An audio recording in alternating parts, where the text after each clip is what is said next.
Good afternoon, good morning, good evening, everyone. My name is Isabella Toporowski. I'm a Senior Program Associate at the Kennan Institute. Thank you all for joining us today for the discussion of the role of Victory Day in today's Russia. I encourage you to stay up to date on the latest Kennan Institute events and publications by visiting our website and subscribing to our two blogs, Focus Ukraine and the Russia File, as well as our podcasts, Kennan X and the Russia File. Please visit our Hindsight Upfront Ukraine collection on the Wilson website for the latest news and analysis focused on Ukraine.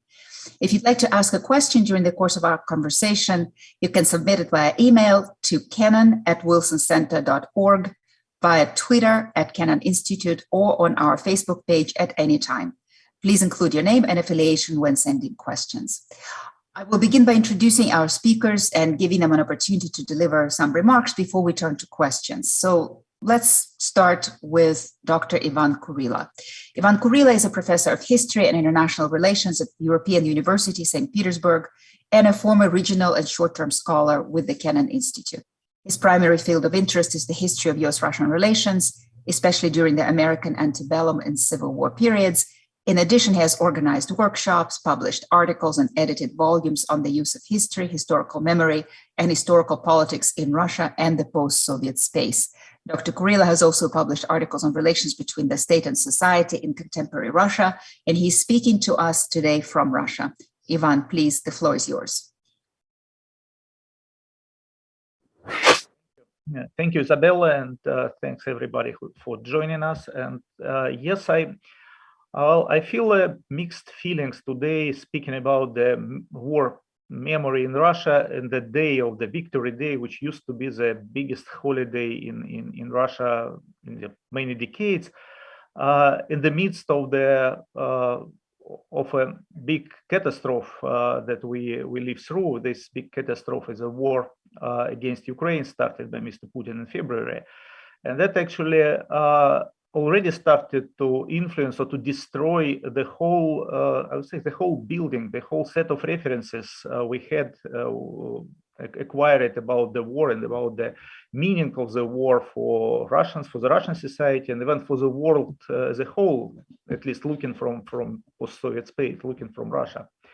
I would start probably with saying that, okay, that today was a day that many people anticipated with anxiety, because there were rumors or predictions that something bad will really happen, and it had some some foundations to such a situation, because we know that Mr. Putin liked to make big decisions on the on some memorial days, and when the start of the war against February took place on the February 24th, the next day after the the Russian Day of the Russian Army, the day that celebrated the Russian military.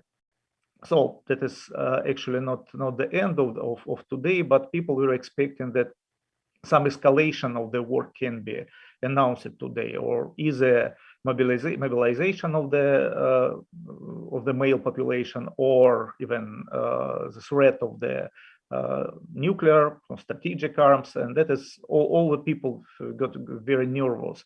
It did not happen, and this is the only good news we have as of today. It did not happen, and I hope it will not happen, but nobody has any guarantee about that. And I've been today on the streets on St. Petersburg looking at people on the Immortal Regiment ranks. It was still big Immortal Regiment, maybe less people participated than in the year before pandemics in 2019, but still it was a huge procession.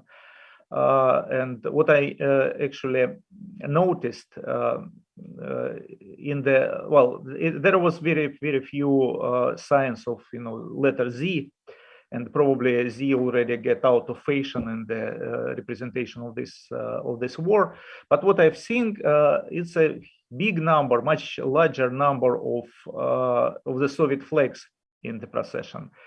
People, and I saw that it was like private initiative in many cases. It's not some organized group, but many people just took a Soviet flag, not the flag of the victory. We have a specifically designed flag which should represent the victory over Nazi Germany, but that was a original Soviet flag with all of the insignia, it's hammer and cycle on it, and that is which was not such a frequent thing in the previous Immortal Regiment marches.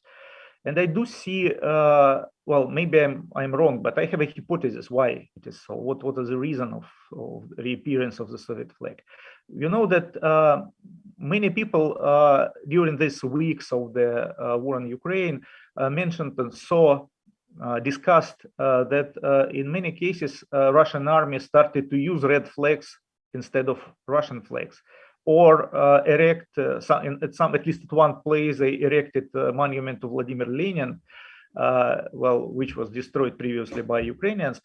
And I do think that there is some connection between what the Russian army is now doing in Ukraine and how the many people, of course not the whole Russian population, but many people in Russia feeling about all of that. And I do think that people started to feel themselves as getting back to the Soviet Union. It's not exactly the restoration of the Soviet Union. I do not think that was a kind of the full rehearsal of the return to the Soviet Union. But I do think that for many people, the language of the acquiring territories, of the increasing the power of the state by absorbing so-called Russian-speaking territories in the neighborhood, reminiscent of what the Soviet Union did under Joseph Stalin, or the Soviet Union in its peak.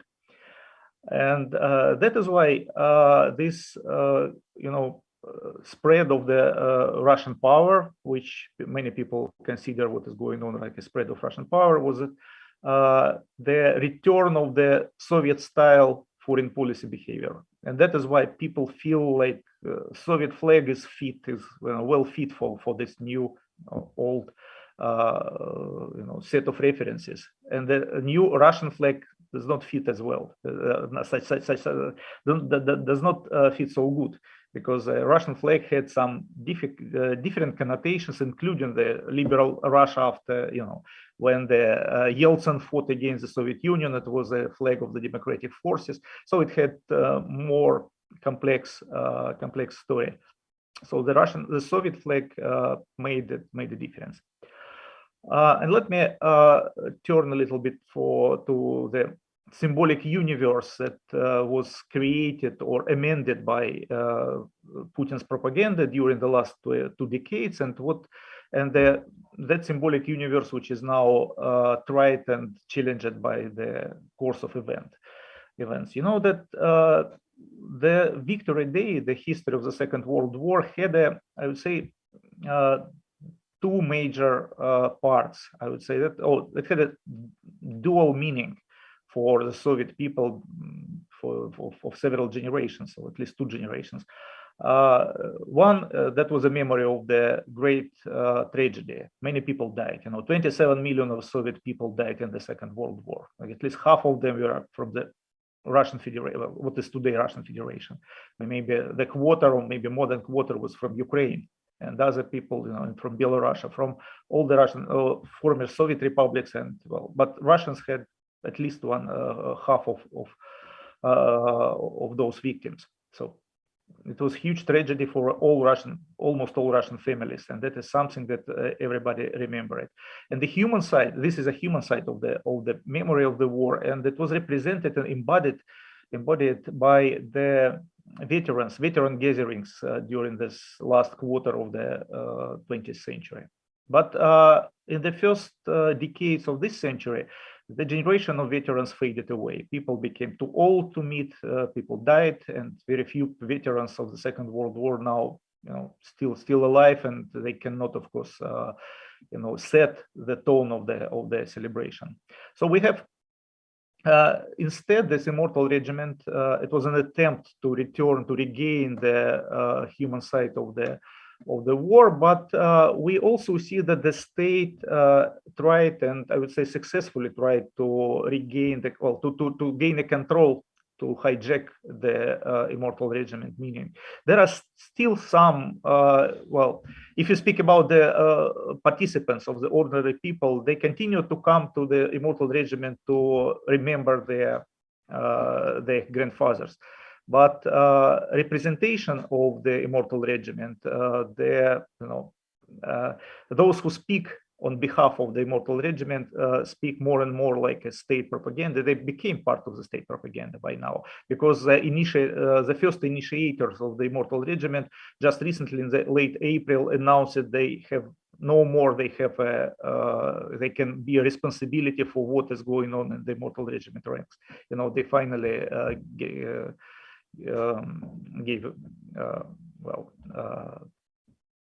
decided not to fight for it. They have no resources to fight to keep the control on the marches. So and the state.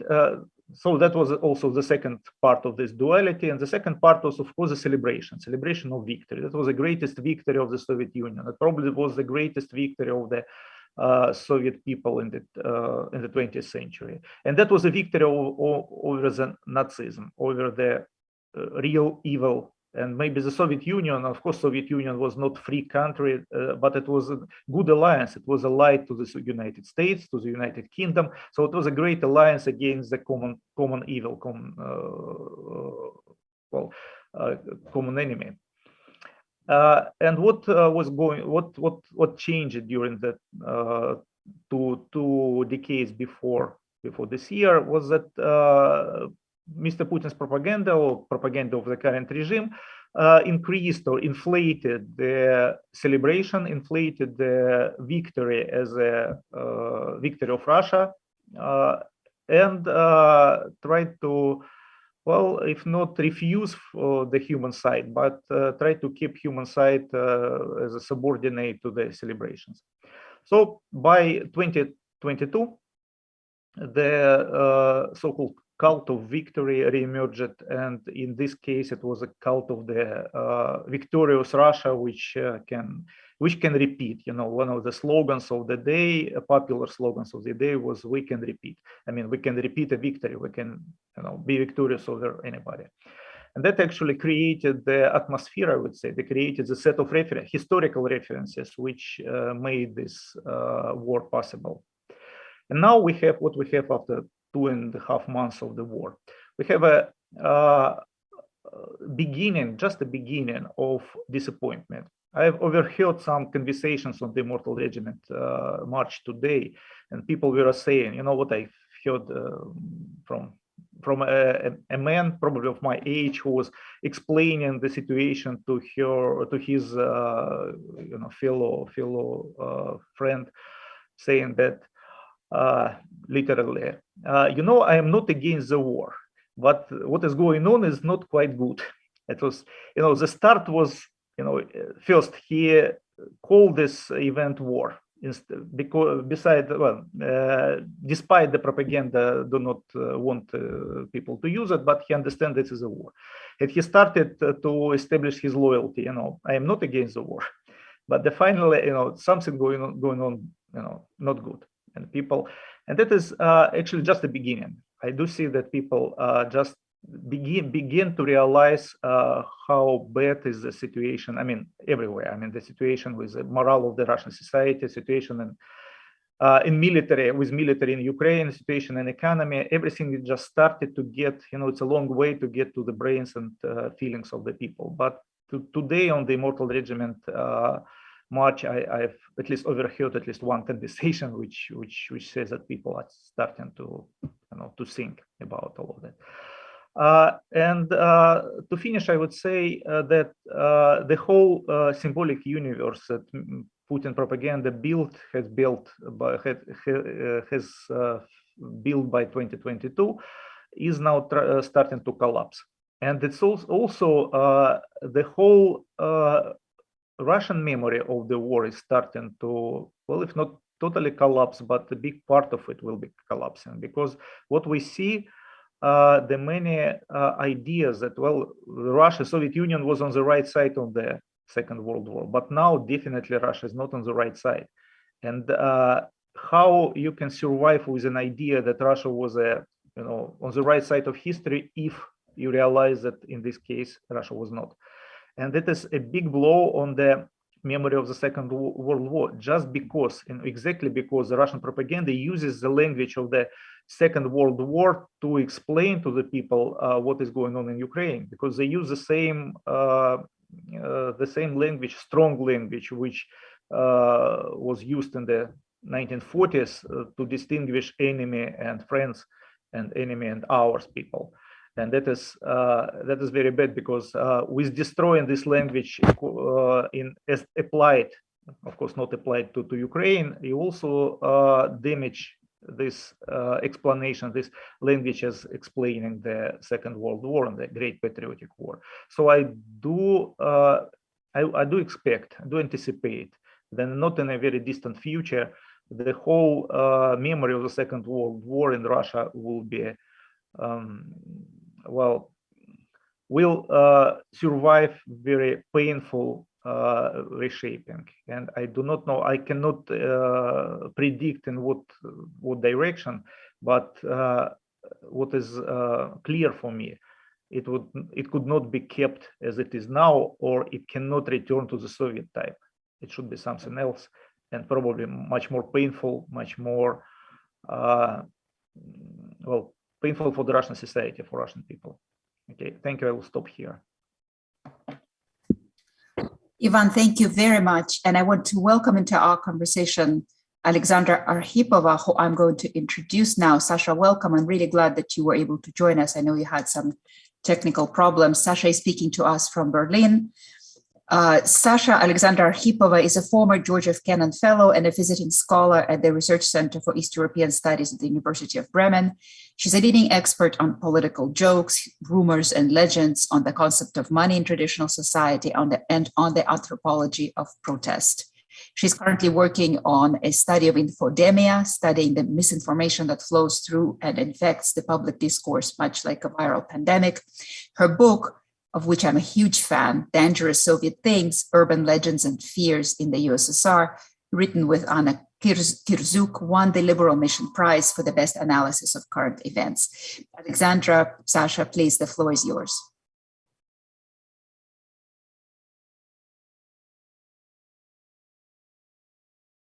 Thank you for introduction and for inviting. I hope you all can see my slides.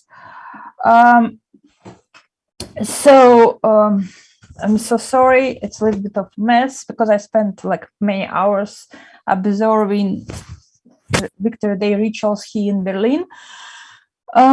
So what we have now, I was asked to talk specifically about anti-war resistance and Victory Day. And what I can say for now, like in 10 minutes, all of us, we know that definitely during these last 2 months, there is not only one war, there is two wars. And the second one, it was a war which Putin started against his own people. And it's terrible. It was a terrible and still a terrible blockade of any information about war, and total blockade of independent media, and so on and so on. And also try to resist as much as possible. So our research group, we are collecting whatever we can collect, from direct acts of resistance up to some hidden transcripts, like jokes and rumors and so on.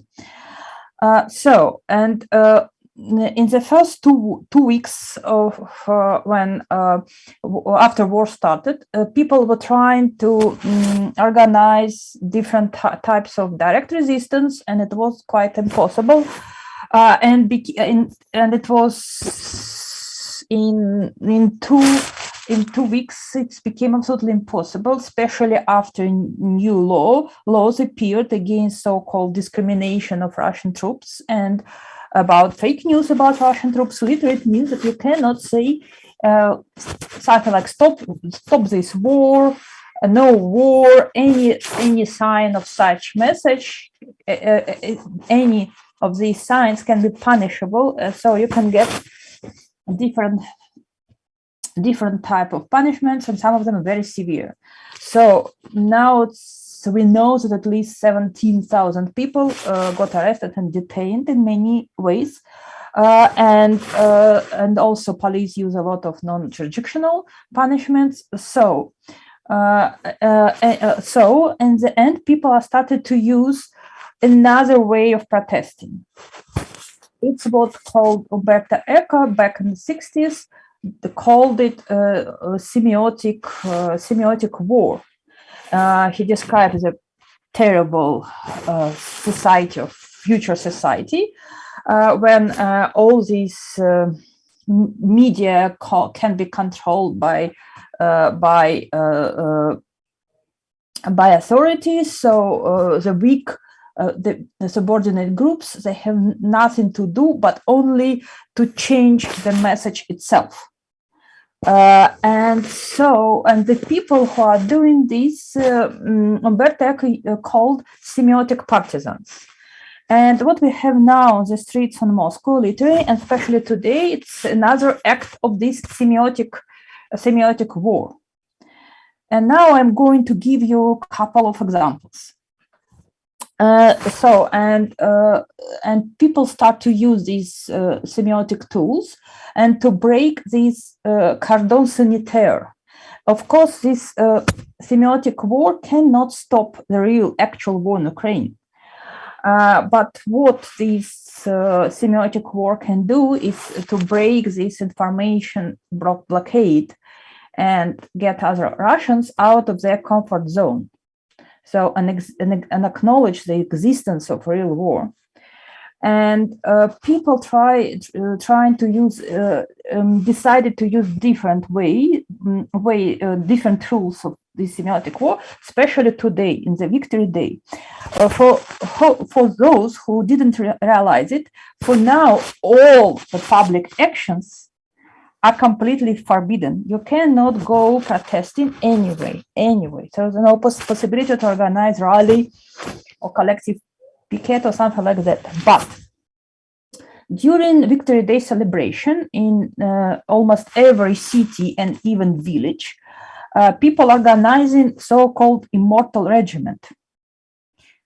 It's a new Victory Day ritual when people are bringing the portraits of their dead and showing the memory about them.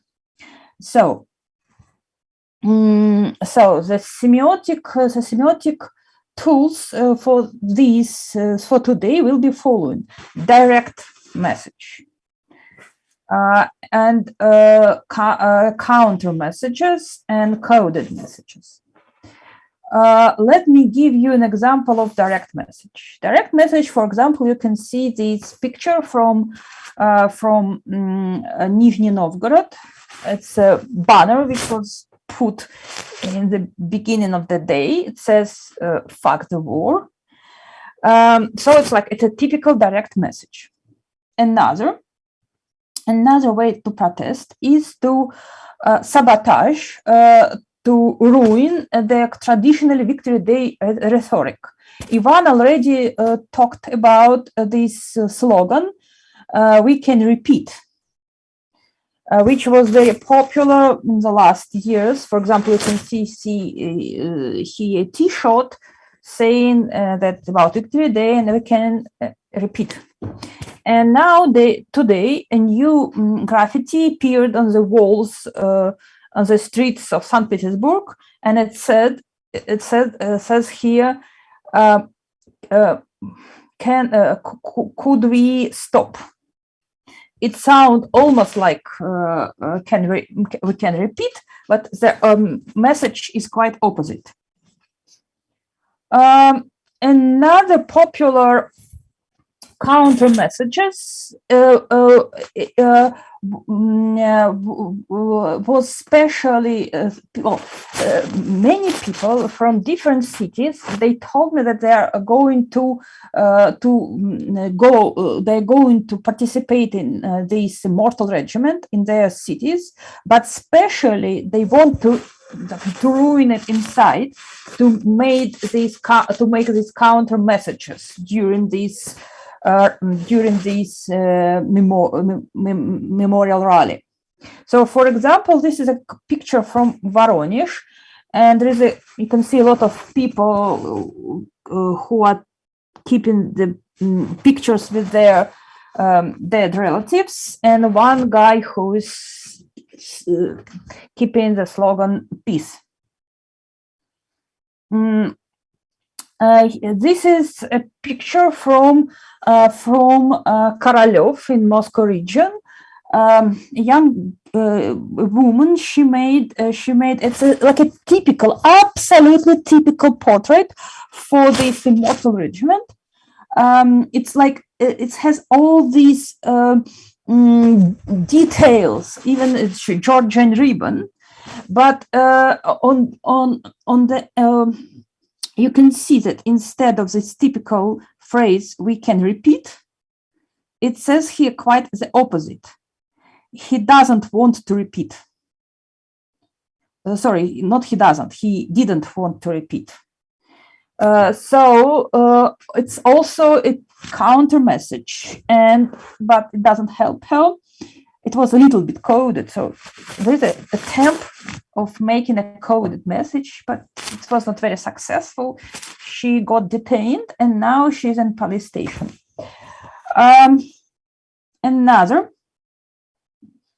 Another example, it's during the big Moscow Immortal Regiment.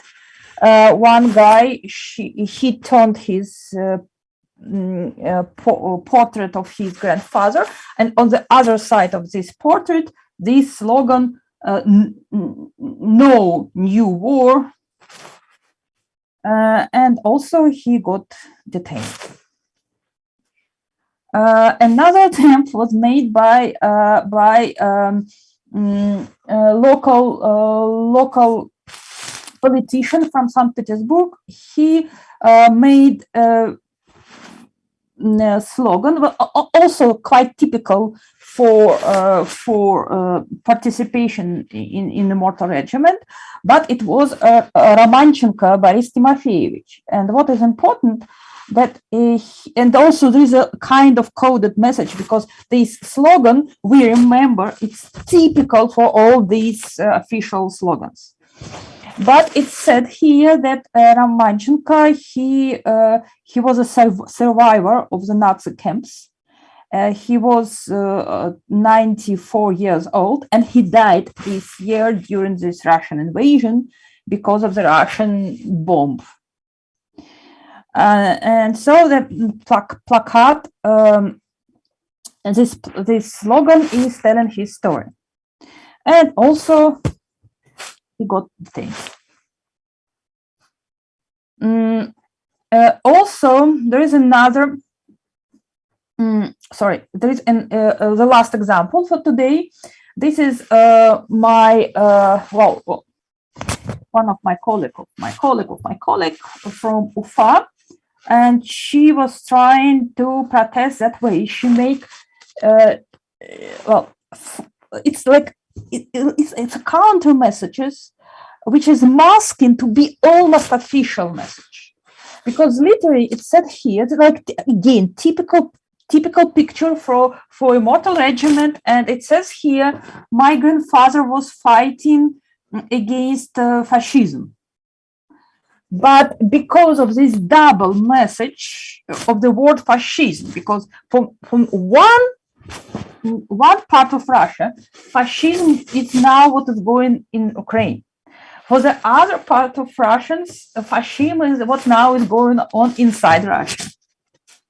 And she got detained for this slogan, and because of that, it looks like that policemen who Tuchel, they obviously thought about fascism inside our country.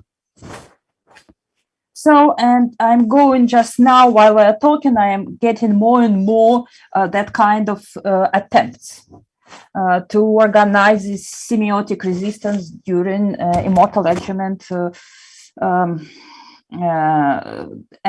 But just for you to remember, all these semiotic tools are punishable and quite severe punishable. Many people got a lot of administrative cases for that, so they got I don't know, 10 days in prison or a big fine. But some of them got criminal case, so it means that they're going to be behind bars for several years. So that's I guess I need to finish now because my 10 minutes are out. Thank you.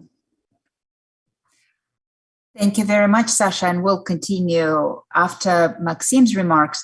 Could I just ask you to stop screen sharing so that we can return? Okay, thank you so much.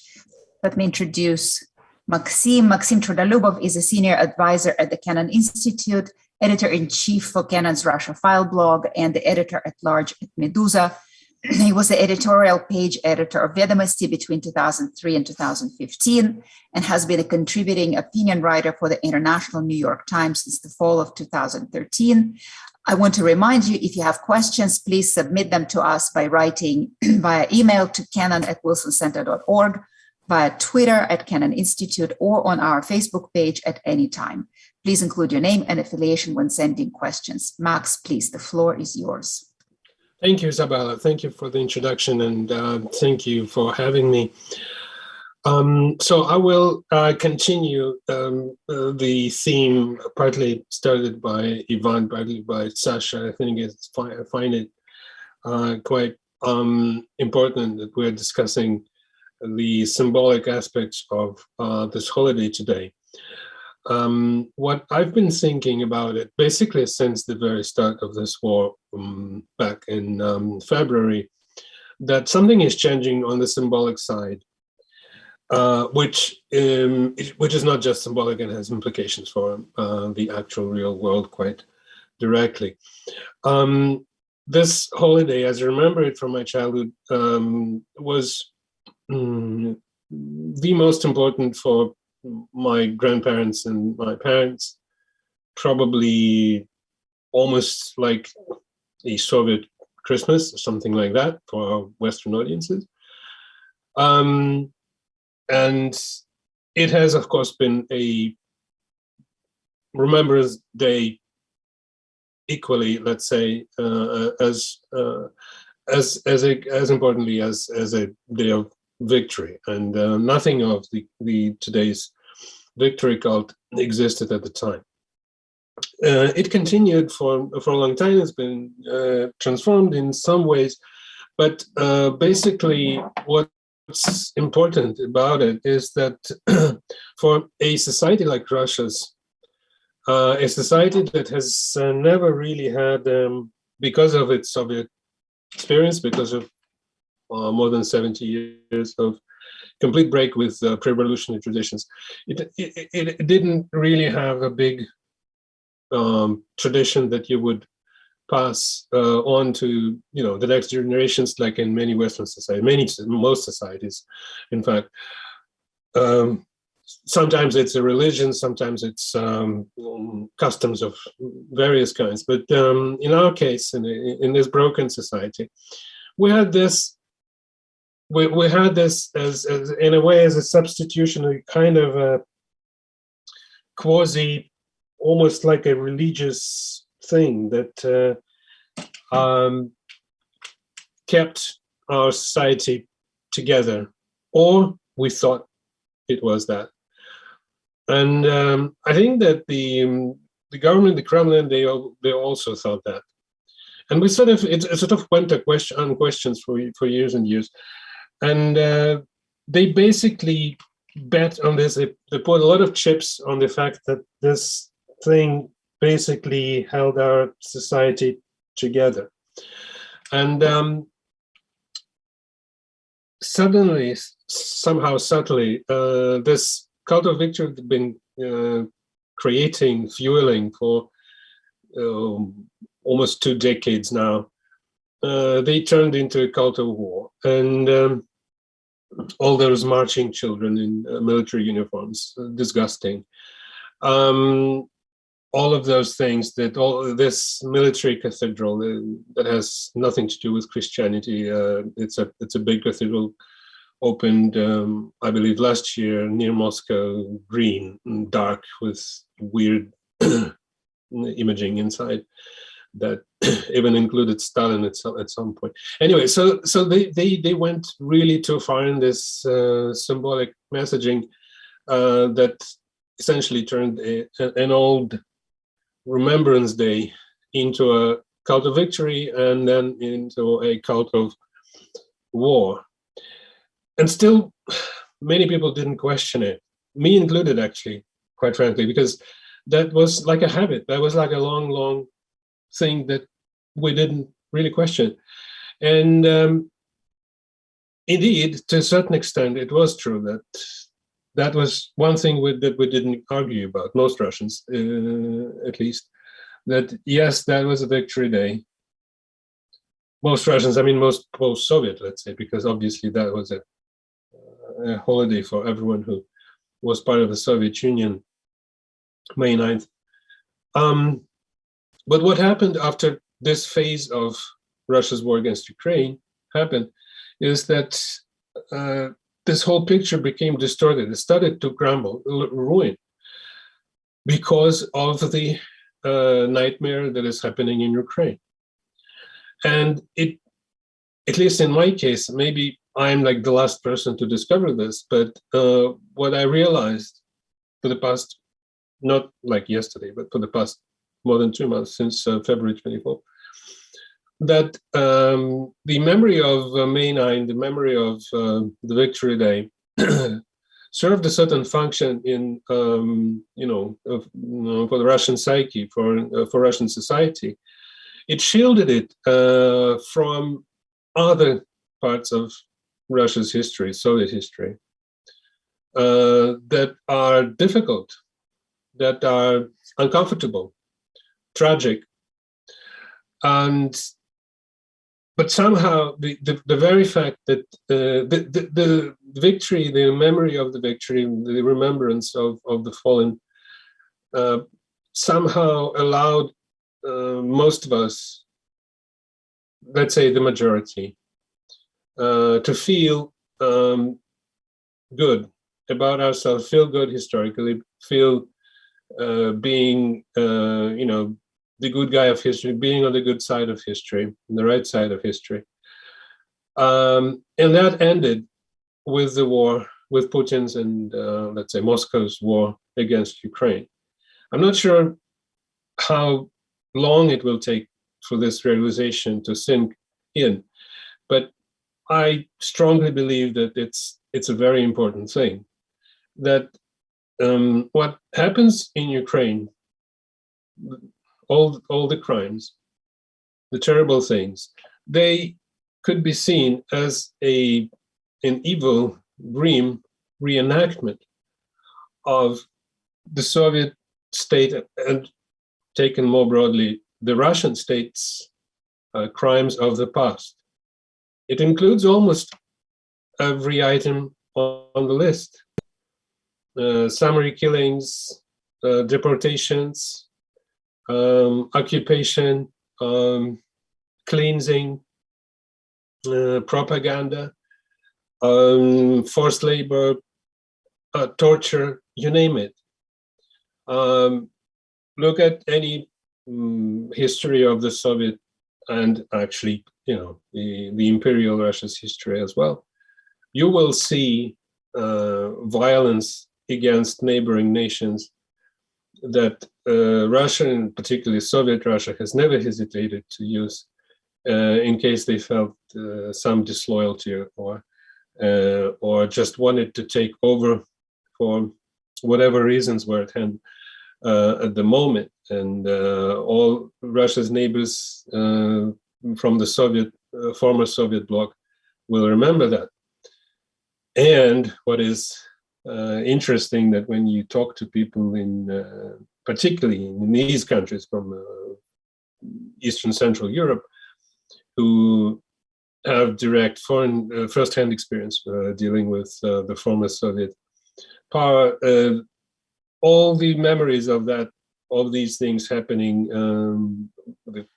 the early occupation of the 1940, the sort of second occupation after 1945, they've been coming back in the recent months, and this is a big discussions in Poland, Lithuania, Latvia, Estonia, Czechia, Slovakia,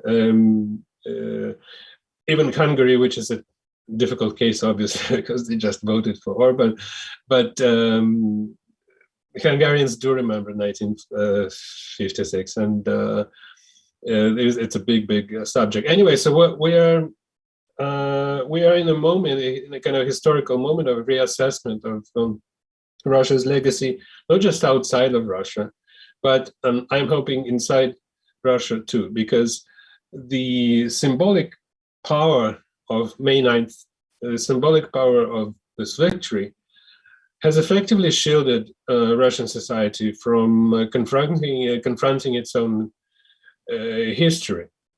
It was a moral comfort zone allowed by a huge, enormous historic victory of which part Russia was obviously a part and contributed millions of lives. But to my mind, this symbolic protective screen is broken now, and Russia won't be able to rehabilitate itself as a member of the global community if it wouldn't go through its history, reread it, look at it. It's all available. It's all in Russian. Everything is published. There are incredible studies and difficult, sometimes even professional historians and popular books. It's all there. There are films. So it's not a question of things not being available.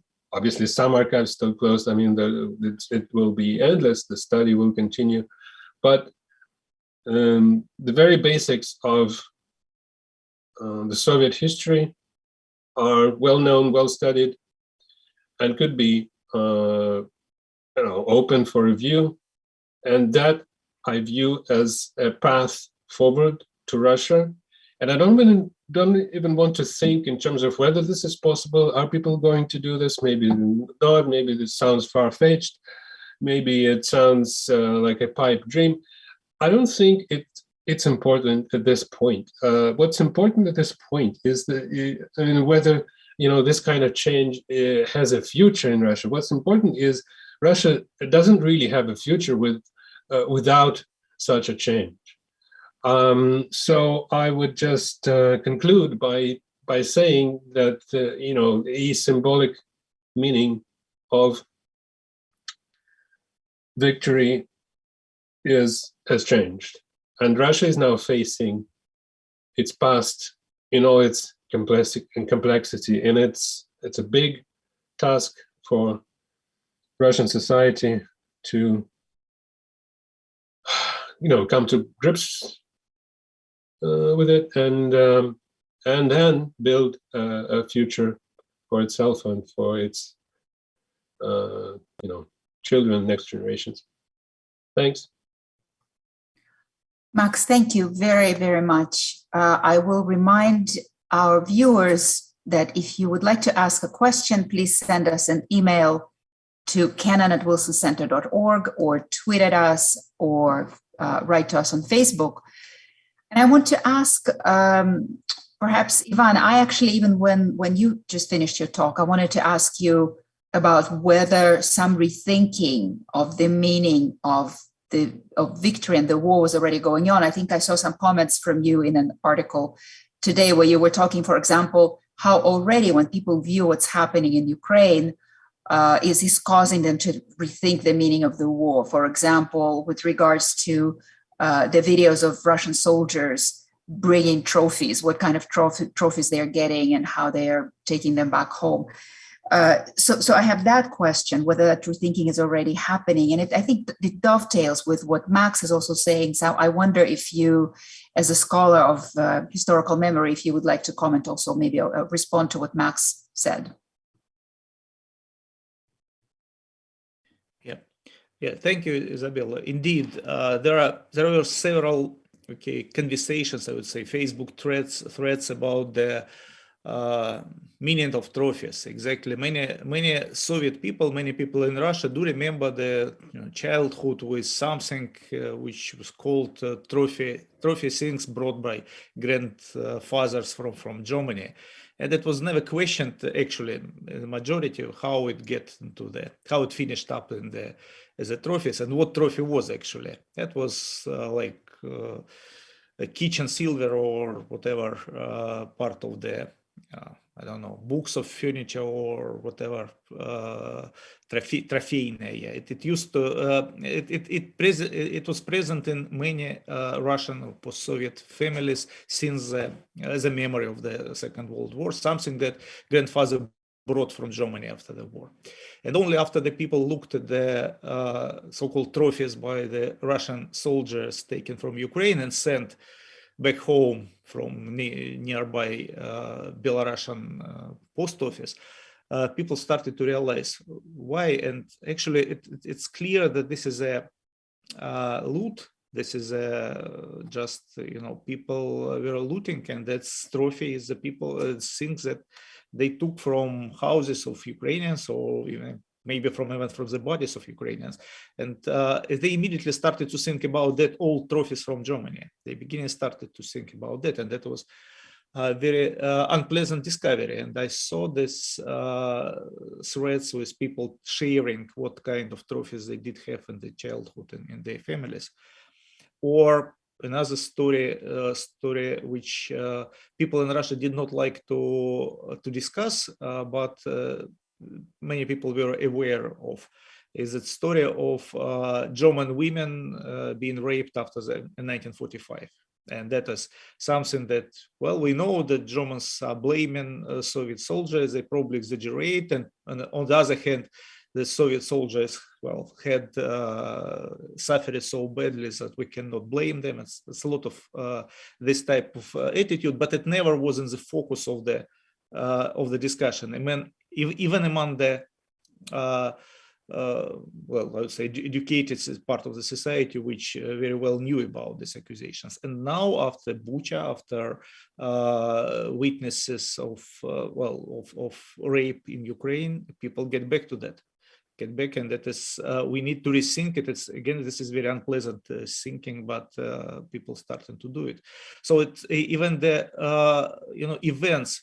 Some people will say this is different. Maybe this is, and maybe it is different, but you cannot see the events of the Second World War the same, with the same eyes, with the same again set of references after the Ukraine, after the news from Ukraine, news flow from Ukraine.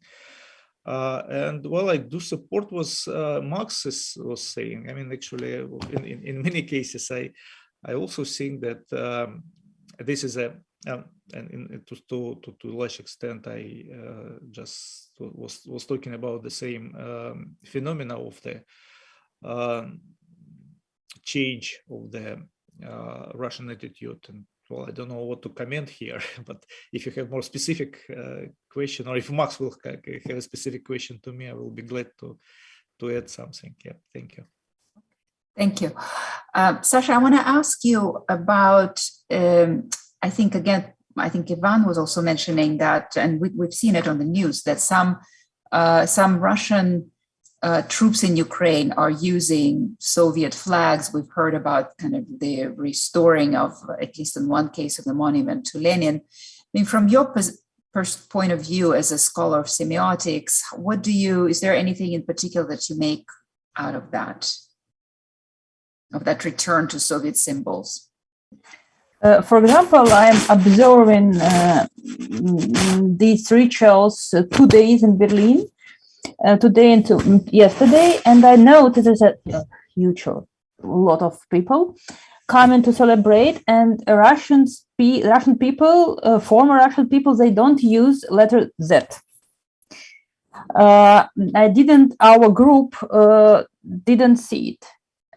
No one case, but what we saw is I saw a man who made a T-shirt with the image of this old grandmother with a red flag, which became now very popular in Russia. It was a real story how an old lady came to meet Ukrainian troops. She thought they were Russian troops with a red flag. And now it became a very vivid image of this war, and people start to make patriotic T-shirts and wearing them. They're not wearing that symbol, but they're wearing this T-shirt. So it looks like people are needed to have some clear sign of this war, to something to fight for, and obviously these symbols Z and V, it's an empty sign. People don't know how to use them and how to fight. So basically, this is why these red flags became so popular in Immortal Regiment celebrations in different cities and even abroad, and also at the war front. Thank you very much. So let me turn to some questions that we are getting from our viewers. So Danila Galpirovich from Voice of America Russian Service is asking, what is the direction of public mood in Russia now? Towards more support for the war, towards lesser support? To what extent can it be influenced by such factors as coffins coming home and resistance like today's Lenta.ru employees' action? So who would like to address that? Can I answer very quickly? That journalists ask me all the time this question. The point is that we cannot measure this in numbers because we don't have any tools to measure it. So it's so we know that support does exist, and resistance does exist also, and but many people, the majority of people, they just want to leave them, that Putin will leave them alone. So don't touch us, don't mess with us, don't ask about politics. Everything is very far away from me, and what I should take care about is my salary and my children and my health. That's why many people, they say they support war, because they're just saying what they expected to be said. And I'm definitely, situation is going to be changed very quickly, and it's changing like every day, because yes, coffins are coming, more graves, more higher price for food, and so on and so on. So it's definitely moving. We don't know yet in what direction. Anybody else? Max? Ivan? Well, I mean, I completely agree with Sasha that at this point, in the state of our mechanisms for tools for finding out what the Russians really think are very, very limited. Not just the tools, but also the state of society. I think this is a classic situation of private truth and public lies. People simply won't say what they really, and depending on the kind of questions, for the wording of the questions, some of the wording might basically be inviting for trouble, and people just won't say this because it's basically can get them prosecuted, arrested with the images. Anyway, so that's all true. We simply don't know, and we will see. But judging from anecdotal evidence, including what Alexander has been collecting, there is a lot of resistance that we could call some kind of guerrilla resistance. That's not. People are afraid to go public with things, but it sort of supports the general understanding that I have, that the divide, this divide between private and public sphere is particularly deep. It's always been like this, but right now it's particularly deep, and we see that people may not believe what they say publicly. Can I add? Go ahead. I was from the very beginning of this war, I was thinking what is the difference between those people who those groups, I would say, so social groups which were protesting loudly and those who did not. And I see that you see that among the first to protest were scholars, scientists, and what was the difference between those groups and some other is that the scholars and scientists were probably the last group, the first group that kept some kind of horizontal network. You cannot imagine the scholarship, you cannot imagine the science without horizontal networks. And this is exactly what the state regime was eliminating from the life of the Russian society. And most of the horizontal connections were eliminated by 2022. And only those groups which kept or somehow had peers, had a big group of peers to communicate, to collaborate, were dared to speak out loudly. And that is a very visible thing. And if we can dare to have any prediction, I would say that what we should expect and what can change, what can be a game changer, is the creation, emergence of horizontal networks among those people, those social groups, which do not have it or did not have it by the beginning of this year. I do not know who will do it and who will build this networking, but it's something which actually can be the only tool to be, to put their voice, and that is this is important. Thanks. Thanks, Ivan. And I want to go back to something that Danilo also mentions in his question. That's the growing number of the dead and the dead coming back, the coffins, etc. I think it's something that can often be hard for Westerners to understand. I think there's an expectation that as the number of the fallen, the killed in action grows, and society naturally begins to protest, the mothers, the wives, the loved ones. Is there anything, are we seeing anything like that at all? Is there information about the number of the dead that that's penetrating the Russian society?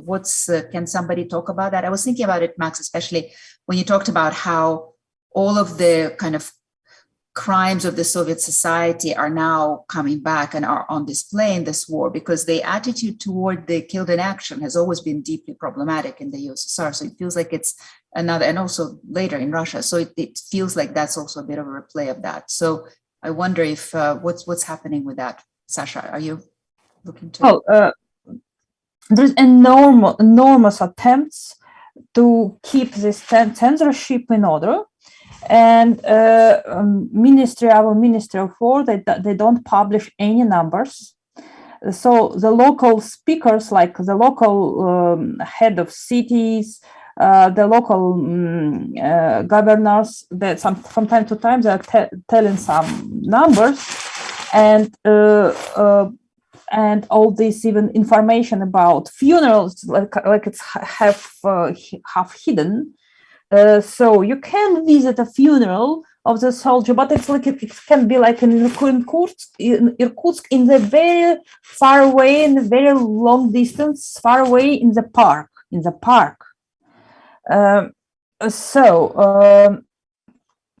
it's all organized so that you can take the official people. They can take pictures. They can report that everything was fine. There was songs, music, so on, funeral rituals, but it was in the middle of the park, so nobody could come to visit the dead person to say him some last words. So definitely it's a huge attempt of censorship not to pronounce any numbers, especially about the young sailors who died after the battleship Moskva. So until now, officially only one person was killed and 27 sailors was declared to be lost in the sea. Definitely they are dead, but officially they are lost in this. They lost in the sea. So it's like it's a new type of this news speak.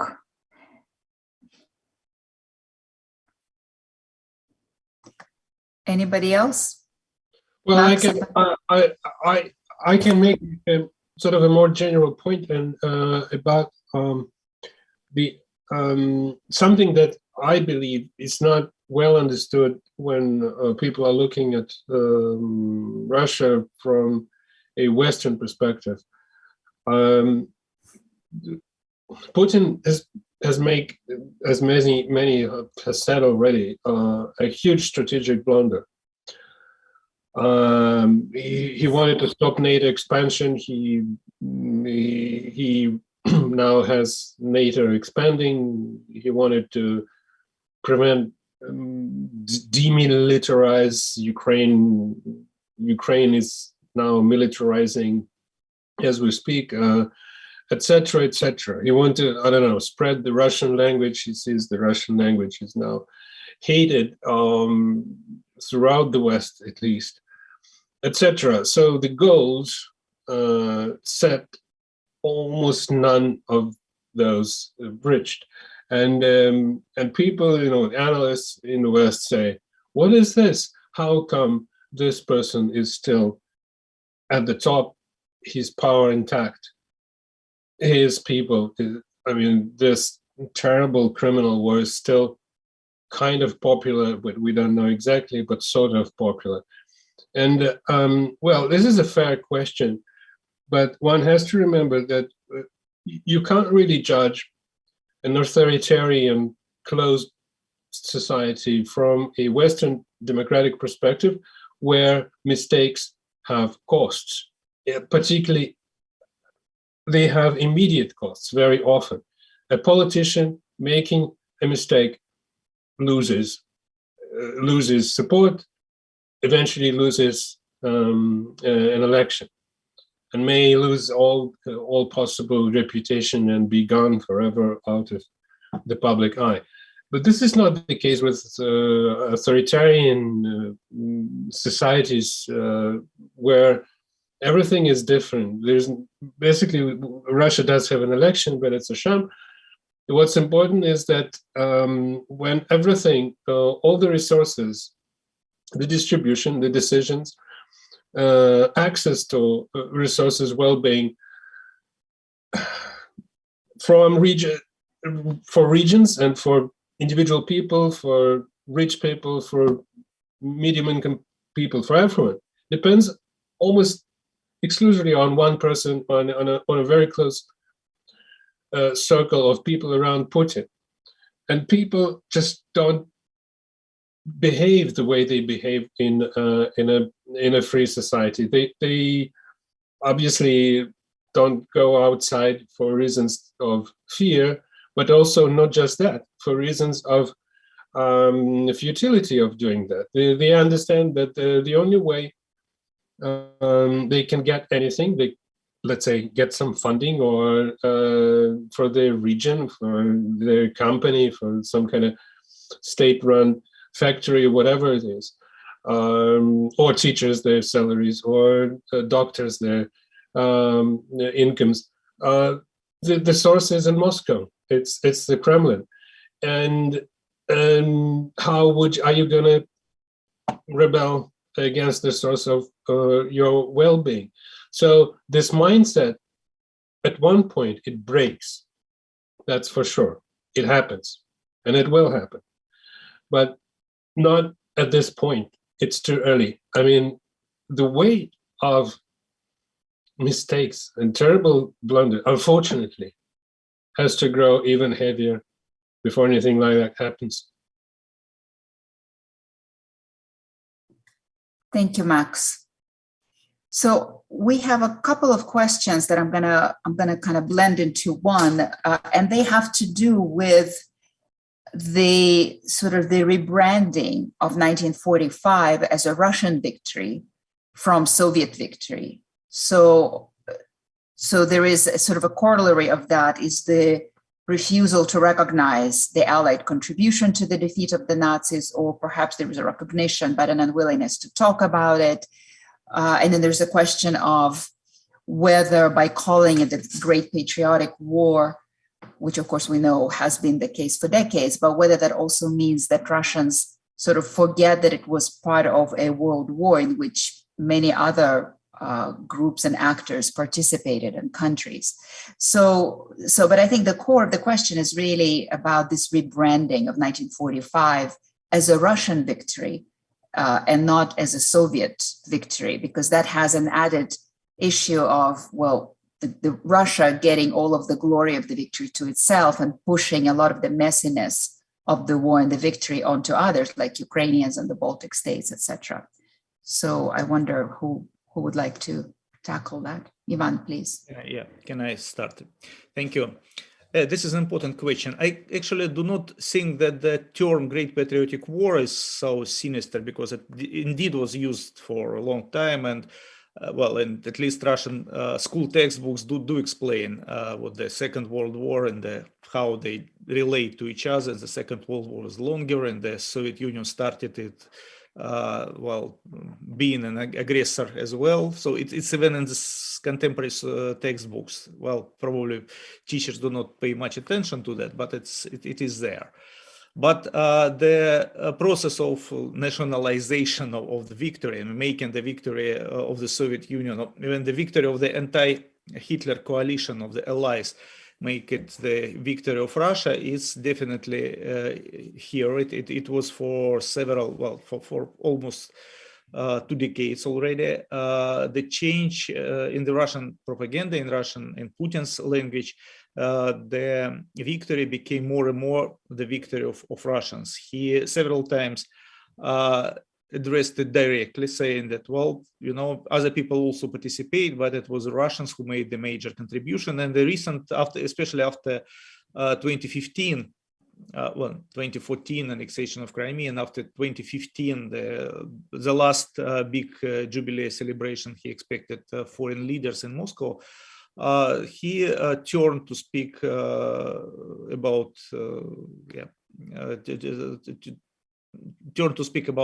victory as a purely Russian thing, and that is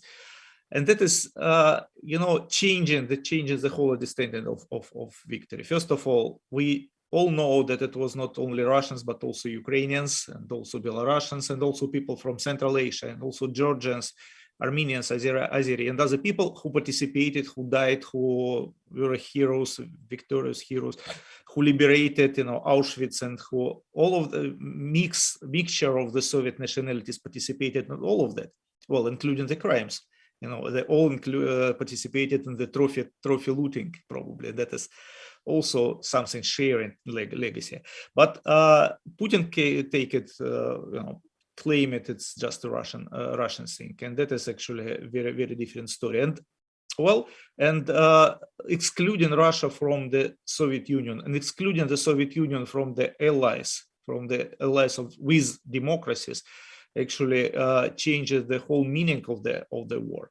It's now actually Putin creates a base for the rest of the world to change its own view on the Second World War, to accept the view originated from Poland and Baltic states, that the Second World War was a battle of two totalitarianism.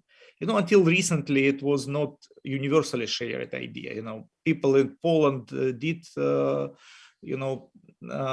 articulate this understanding, this narrative of the Second World War. But people in Germany, people in the Western European countries, people in the United States continue to look at the Second World War mostly as a, alliance against a unique evil. But now, with this nationalization of so-called nationalization of victory, he opens the door to the totalitarianism. Trying to fight against it, he actually made it possible. I'll stop. Anybody else? Sasha, Max? I might say something I've been thinking is that the Victory Day and the Remembrance Day, as it should be, they created a special bond between Russia and Germany because of the war guilt on the German side, and because of readiness on the Russian, former Soviet Russian side to cooperate. It kind of created a unique situation in European history when you had former adversaries essentially creating a special relationship that sustained Russia's economy in a way for decades now. And Germany was instrumental in creating this entire energy bridge between the former Soviet Union, now Russia, and wider Europe. And one had to, try to break this. And Putin has managed to do it with his war and with Russia's war against Ukraine. So this has changed a lot, I think, because now Russia is not just no longer a part of a coalition of anyway. Okay, we're not going to discuss China right now. It's a complicated story. We don't know exactly what the deal is between these two. But what's clear is that the old bond is broken, and Russia is facing the rest of the West as an adversary and no longer part of it. And this is where we're gonna, go on from that on. It's no longer a symbolic carrier of some important symbolic carrier of some important event of the past, like a flag carrier of which Russia enjoyed this role for decades, is inherited it from the Soviet Union. It's gone. And Russia is a different thing, is a different entity in the world going forward. We have a question from Ginta Palubinskas, professor of political science at West Virginia State University, who was a scholar here at the Woodrow Wilson Center, who is asking, the war in Ukraine raises a larger question regarding Russia's foreign policy, which continues to be premised on the notion that its neighbors do not enjoy sovereign equality in accordance to the UN Charter. What will it take for Russia to begin to respect its neighbors' sovereignty? So I don't believe we have necessarily political scientists on the panel, but I wonder if any of you would like to address it in some form, this issue of the relationship between Russia and its neighbors' sovereignty.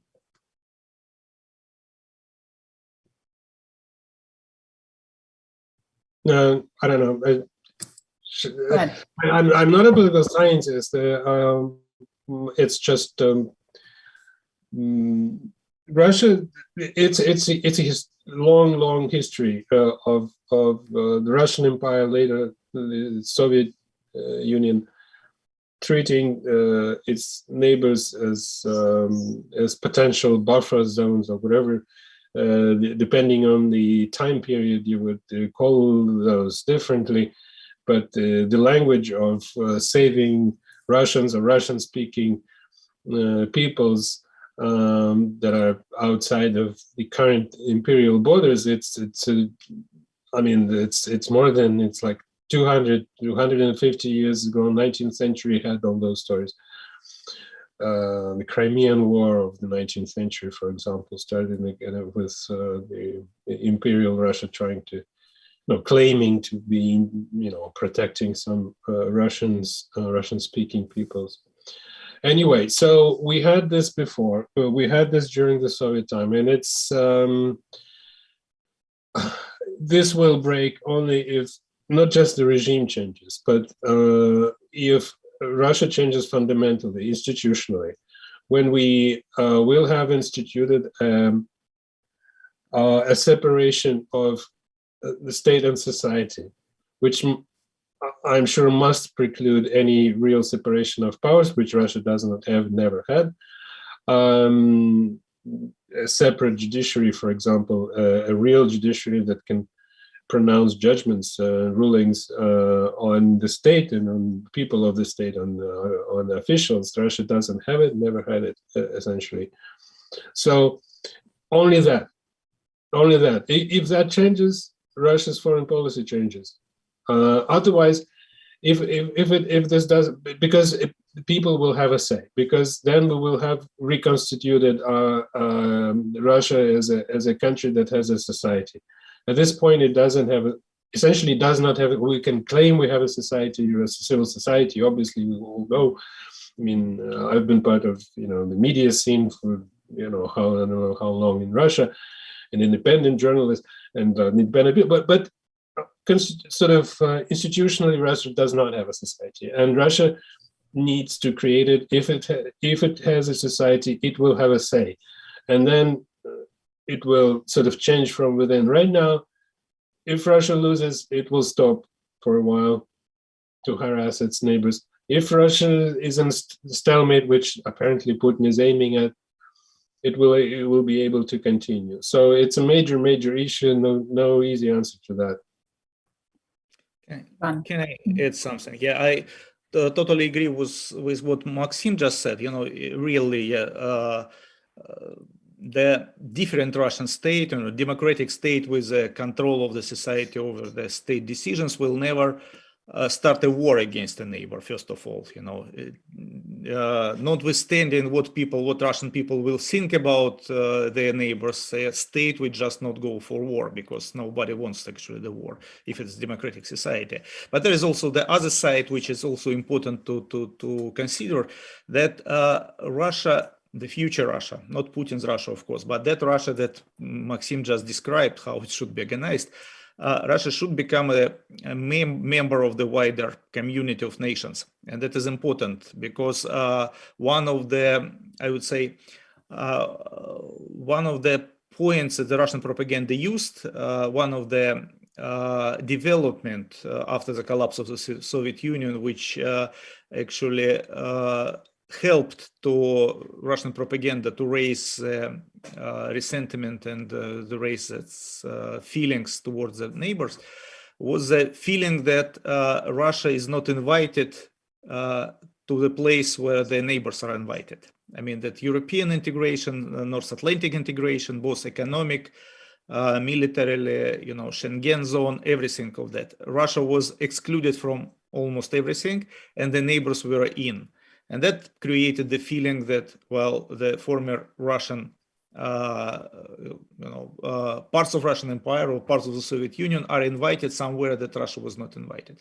And that actually, from my point of view, was a big mistake from them. Russia, good Russia, of course, not Putin's Russia, but the Russia of the tomorrow should be invited to all of this, all of this good integration, integration processes that their neighbors also invited. Because it's not only about the sovereignty of neighbors, but it's about the options for Russia itself. This is important for the future. Thank you. Thank you, Ivan. Sasha, did you want to add something on this? Okay, so we have a couple of questions. People asking whether there have been any anti-Ukrainian expressions in Russia during V-Day commemorations, and I'm wondering also, perhaps Ukraine. Ivan, you were there, and perhaps Sasha, you were in Berlin. Maybe you can mention whether you've seen anything like that.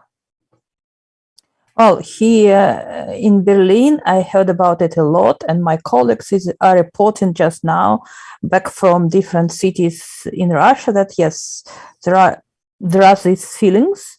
There were these feelings, and basically it's about, for example, here in Berlin, 8th of May, it's a day when the Ukrainian community is celebrating Victory Day, and 9th of May, it's a Russian version of this day. But yesterday, a lot of Russian people who are loyal to Putin, they especially came that day just to stand in front of Ukrainian community, say Nazi in front of them, and try to ruin this day. It was so terrible moment. So yes, and when I asked them, I was interviewing them, and I asked them why they're doing that, because I thought these Ukrainians, well, they use another rude word. These Ukrainians, they try to steal our memory. We are not allowed them to do it, so we came here just to ruin their celebration. Thank you, Ivan.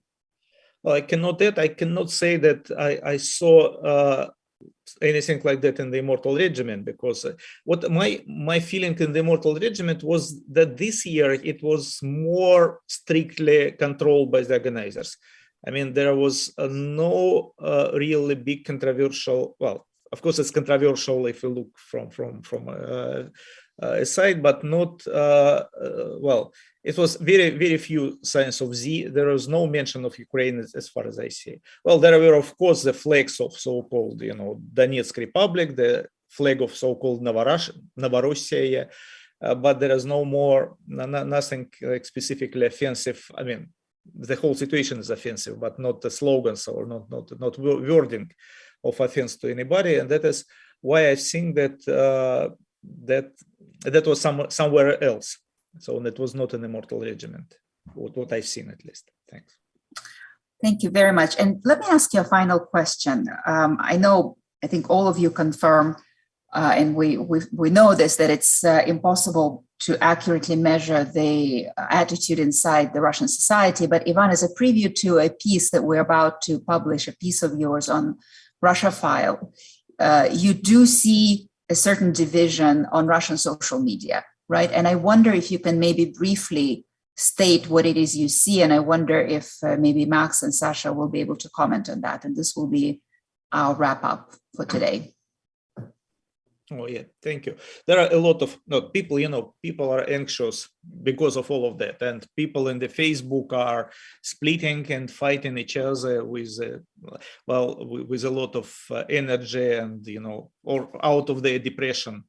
But I should say that what I've seen is an argument between the people who actually anti-Putin and anti-war, because since the beginning of the war, the people who supported it just probably excluded. Well, they created their own bubble, but excluded themselves from participation in the discussion.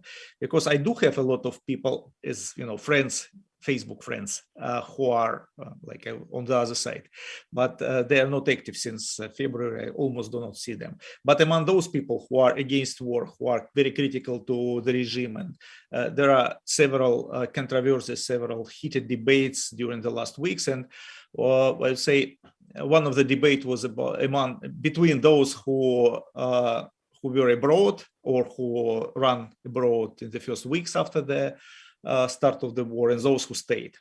Well, by now this argument is almost over, but just a week or 2 weeks ago it was very heated, and people started to blame each other, which I think is not productive. I mean, people had very different situations, very different reasons to stay or to go, and so to blame somebody by staying you support the regime, or by going you weaken the position inside the Russia. So it goes to nothing, but people were very active. And another split, which is more fundamental, I would say, was attitudes to the Russian people. Some people were so depressed by the start of the war, and some people started to write very, I would say, it's understandable emotionally. People say that all Russian people are better, evil, they're orcs, to pronounce it correctly, orki, yeah, or the people, well, they spread the feeling of Russian aggression toward everybody in Russia. I do understand when Ukrainians do it. If you are sitting and suffering from Russian bombs, you are very well. Your emotions are justifiable. But when I read it in the Russian blogs of Russian people who immigrated or who stayed here but started to say that, well, this is the end of the Russian nation. Well, some other people disagree, and this is another split between Russians. Those who say, well, let's make a division between the guilt, responsibility, like common responsibility as a nation, and the guilt of people who do it. And this is according to this basic views: is the whole Russian people is bad, or is it still not as bad as it can be seen, can be perceived right now? There is from this basic division the different attitudes and the different programs, different plans emerge, because and even the people differently read the same news flow. Just recently, last example, just recently. A couple of weeks ago, Shura Burtin published a big piece in Medusa about how he spoke with people who supported war, and his impressions of the conversations, a lot of conversations of that. And when I see how people reacted to that, those people who was deeply disappointed about Russians say that is a very pessimistic picture of that all Russians are supporting the war, or all Russians has no subjectivity, they can do whatever the state will decide. And those people who had still hopes that Russia has a future and the Russian people is not as bad, so it in a positive way. The same reporting they read is the people are depressed, the people are just have no understanding what to do, and they speak out because of their depression, out of their feelings that the state betrayed them. The last comparison that Shura Burtin used was, the people started to feel like their father, that they discovered that their father was a criminal, was a serial killer, and what to do. This is a disbelief. This is attempt to defend, but this is very depressing feelings, and all of the conversation was about that, and it's not about the bad people. And this conversation is also very important. It's not yet ended. Thank you, Ivan. Sasha, Max, do you want to comment on anything on anything that Ivan just mentioned about the disagreements on social media, what people are discussing, these divisions between those who stayed inside the country, those who found themselves abroad? What are your thoughts on this? Well, I would just recommend everyone to read Ivan's piece on the Russia file. It's an interesting look into what's going on in let's say in parts of Russian society. I would just add a little bit that it's the people being unwilling to recognize the truth is in a way understandable. It's a psychological protective mechanism. If you've never been into this, it's easy for people like myself. I've been thinking about these things critically for quite a while now. So it's not, despite everything that's been going on for the past more than 2 months now, is a shock to this very moment. Despite that, it was not like a new terrible discovery. It kind of had, I understood the roots. For many people, I have to sort of admit, I understand in a way that they don't have this. So Russian society has an unfinished business, has work to do, and to understand what's going on with it. It's a big work that has to progress and lead to an important societal change that will give us a different Russia, including the Russians themselves. Thank you, Max. Sasha, any final remarks in a minute or so? I just want to have to say that while we are talking, 125 people were detained for anti-war symbolic during Immortal Regiment. Thank you. I want to thank you very, very much for joining us. Ivan, to you especially, because you are in Russia. I'm grateful to all of you for the work that you do, for your comments, for your thinking. Ivan's piece will come out shortly on Russia File. Please stay tuned to what we publish on Russia File, on Focus Ukraine. Stay tuned to our events. We hope to see you soon, and thank you very much. Thank you.